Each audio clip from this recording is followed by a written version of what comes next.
Welcome to Sasi media. So இன்றைக்கான episode எப்படி இருந்தது அப்படிங்கிறத பார்க்க போகிறோம்.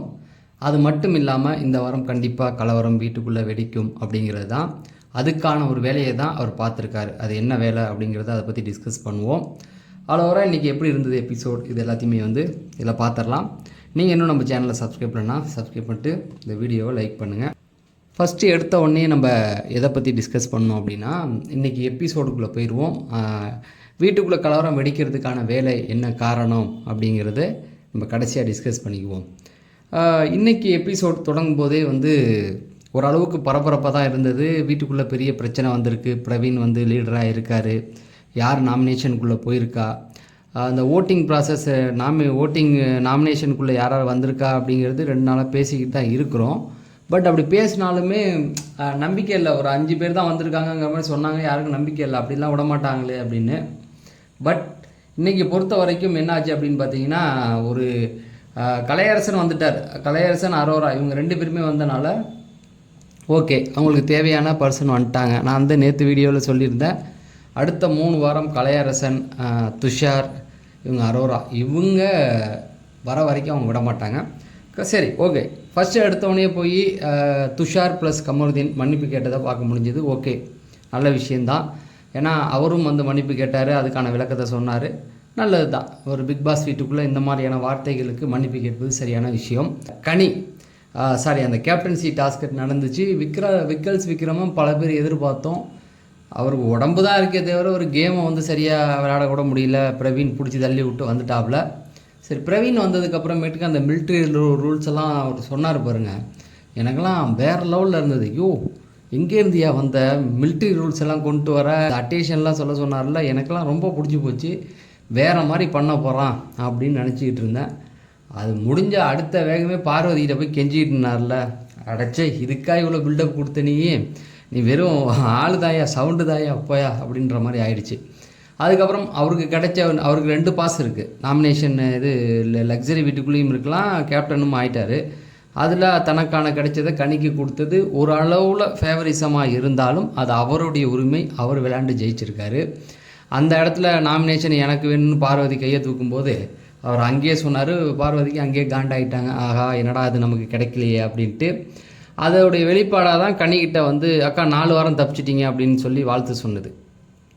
ஓகேங்களா, கனியை வச்சுருப்பாங்க தம்பி, கனி எவ்வளோ நாள் வேணால் இருப்பாங்க. அதுதான் அவங்களுடைய மெயின் ஸ்ட்ராட்டஜியே போயிட்டுருக்கு. கனியை வச்சு தான், கனி பார்வதியை வச்சு தானே கேம் நகருது. நீங்கள் அடிப்படையில் பார்த்தீங்கன்னா அதுதான். மற்ற பிரச்சனைகள்லாம் அப்புறம் தான். சரி, இதுக்குள்ளே போனவனுக்கு அப்புறமேட்டுக்கு அந்த துணியை எடுத்துகிட்டு போய் கொடுக்க சொன்னாங்களா. இது அன்வான்ட் ஃபைட் தான். பார்வதி வேணுக்குன்னு பண்ணது. அதை ஒருத்தவங்க துணியை எப்படி மண்ணில் நீ போடுவ, ஒன்றும் எடுக்க மாட்டேன்னு ஃபைட் பண்ணியிருந்தால் அதை நியாயப்படுத்தலாம். ஓகேங்களா, அந்த துணியை நான் தொட கூட மாட்டேன்னா அது சரியான நியாயம். ஆனால் வாங்கிட்டு அதை போய் கீழே வைக்கிறது ரொம்ப ஒருத்தவங்களை அவமானப்படுத்துறதுக்கு சமம். அது அவங்களுடைய சுத்தமான உடை. அதை போய் நீ மண்ணில் போட்டு புரட்டி எடுத்து கொடுக்கணும்னு சொன்னது. டோர் டெலிவரிலாம் கையில் வைப்பாங்களாம். எந்த ஊரில்? செவுளில் விரிச்சிருவாங்க, புரியுதா? கழுத்தை திருப்பி விட்ருவானுங்க. டோர் டெலிவரி போகிறோம் எவனாவது எந்த பொருளையாவது கீழே வச்சுட்டு போனான்னா. ஓகேங்களா, அது சரியாக அதுக்கிட்ட பேசுகிறதுக்கு வார்த்தைகளை ரொம்ப ட்விஸ்ட் பண்ணி விடுது.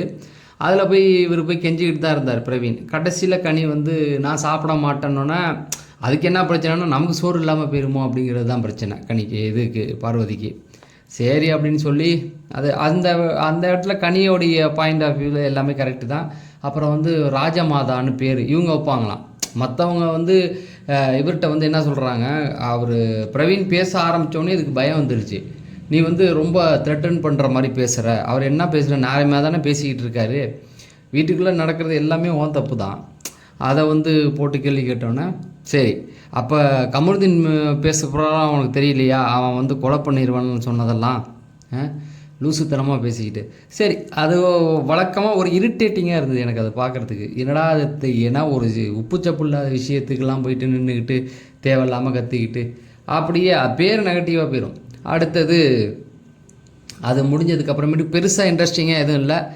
ஸ்வாப்பிங் நடக்குமான்னு பார்த்தா அந்த கேமை கூட இவனுங்க ஜெயிச்சிட்டானுங்க. அதுதான். ஆனால் இன்றைக்கி ஜெயிக்க வேண்டிய ஒரு கட்டத்தில் இருந்தாங்க லக்ஸரி ஹவுஸ். பட் அதை விட்டுட்டாங்க. இன்னும் கொஞ்சம் நல்லாவே ப்ளே பண்ணலாம். ஆட்கள் இருக்காங்க, நல்லா கோஆர்டினேட் பண்ணி சின்ன இது தானே பண்ணியிருக்கலாம். சரி, அதை விட்டுட்டு அடுத்தது ஸ்வாப்பிங் நடந்தது. அதுக்கப்புறமேட்டுக்கு வந்து நம்ம எதிர்பார்க்காதவங்க இன்றைக்கி போனாங்க. கலையரசனை உள்ளே அனுப்புனது ஓகேவாக தான் இருந்தது. அதுக்கப்புறமேட்டுக்கு கலையரசனை தப்பிக்க வைக்கிற முயற்சியில் தான் கனி ஈடுபட்டாங்க.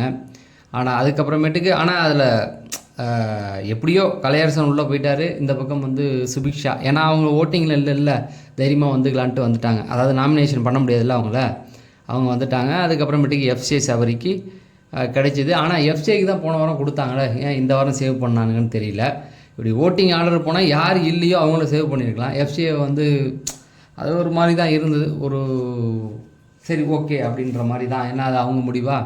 அதுக்கப்புறமேட்டுக்கு நாமினேஷன் வரும்பொழுது பார்த்திங்கன்னா எஃப்ஜே, சபரி, பிரவீன், சுபிக்ஷா, கனி இவங்கெல்லாம் வந்து வர தேவையில்ல 5 பேர் அப்படின்ட்டாங்க. அடுத்தது வந்து வீட்டில் இருக்கவங்க எல்லாருக்குமே தெரியும், நாங்கள் வந்து எதிர்பார்த்தது திவாகர் வருவார்னு.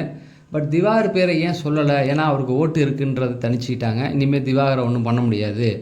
அப்போ அவர் என்ன பண்ணால் நாமினேஷனுக்கு கொண்டு வராமல் அவர் அடிக்கலான்ற ஒரு முடிவாக இருக்கலாம். பார்வதிக்கு 7 ஓட்டு, கமருதீனுக்கு 10 ஓட்டுகள், கலையரசன் 5, கானா வினோத், நான் தான் ஏற்கனவே போன வாரமே சொல்லியிருந்தேன் அவர் கண்டிப்பாக வருவார் அப்படின்னு சொல்லி அவரையும் கூப்பிட்டு வந்துட்டாங்க. அவர் வரணும், அவருடைய ஸ்ட்ரென்த் என்னென்னு தெரிஞ்சிங்கன்னா. அடுத்து அரோரா 0.3, கலையரசன் 0.3. கலையரசனுக்கு ஓட்டு இருக்குது, அவர் போவார் அப்படிங்கிறதுல பிரச்சனை இல்லை. அரோரா மேலே கை வைக்கிறதுக்கு வாய்ப்பு இருக்குது. இல்லை கானா வினோத், கலையரசனுக்கு ஓட்டு இருக்குது. போன வாரம் 4வது இடத்துல இருந்தார், ஸ்ட்ராங்கான ஆட்கள் இருந்து பார்ப்போம். இந்த வாரமும் சொல்ல முடியாது எத்தனாவது இடத்துல இருக்காருன்னு. நாளைக்கு காலையில் 7 மணிக்கெலாம் நான் அதை கொடுத்துருவேன். அவ்வளோதான். அதுக்கப்புறமேட்டுக்கு தான் நம்ம முக்கியமான மெயின் பாயிண்ட்டுக்கு வருவோம். கலவரம் ஏன் வெடிக்கும் அப்படின்னா, பிக் பாஸ் வீட்டுக்குள்ளே நீங்கள் சுற்றி பார்த்தீங்கன்னா அந்த பெயிண்டெல்லாம் வந்து கான்ட்ராஸ்டாக தான் இருக்கும். அதுவே நமக்கு வந்து அந்த தலையை பிச்சு போட்டு ஒரு மாதிரி பெயிண்டிங்லாம் முழுசாக இருக்காது. அதெல்லாம் பார்க்கும்போது நமக்கு வந்து ஒரு மாதிரி எண்ணம் வந்து ஒரு மாதிரி தோணும். அதுக்கப்புறமேட்டுக்கு இந்த வாரம் என்ன பண்ணிட்டார் அப்படின்னா, அவங்களுடைய எல்லா திங்ஸையும் பறிச்சிட்டாரு. இது உளவில் ரீதியாக அவங்களுக்குள்ளே ஏதோ ஒரு விஷயம் மிஸ் ஆகிற மாதிரியே இருக்கும். பெண்களுக்கெல்லாம் பொறுத்த நம்ம அழகில்லை அப்படிங்கிற மாதிரியான உணர்வுகள் வந்துக்கிட்டே இருக்கும். நமக்கு ஒரு தேவை இருக்குல்ல, அந்த தேவையை வந்து அவங்க கட் பண்ணியிருக்காங்க. ரெண்டாவது, எப்போ பார்த்தாலும் கண்ணாடி பார்த்தோம்னா நமக்கே நம்ம மேலே ஒரு மாதிரியான ஒரு உணர்வுகள் வரும். இதோட இந்த வாரம் கொடுக்க போகிற டாஸ்க்கு இதெல்லாம் சேர்த்து அவங்க வந்து ரொம்ப வைலண்ட்டாக ஆவாங்க அப்படிங்கிறது தான். அதுக்கு தான் அதை எல்லாத்தையும் பறிச்சிட்டாங்க. இப்போ அவங்கள்ட்ட இருக்கிறது அழுக்கு சட்டை மட்டும்தான். அந்த ஒரு சட்டை அதுவே வந்து நாத்தம் அடிக்க ஆரம்பிச்சிடும் விளாண்டானுங்கன்னா வேர்வையில்.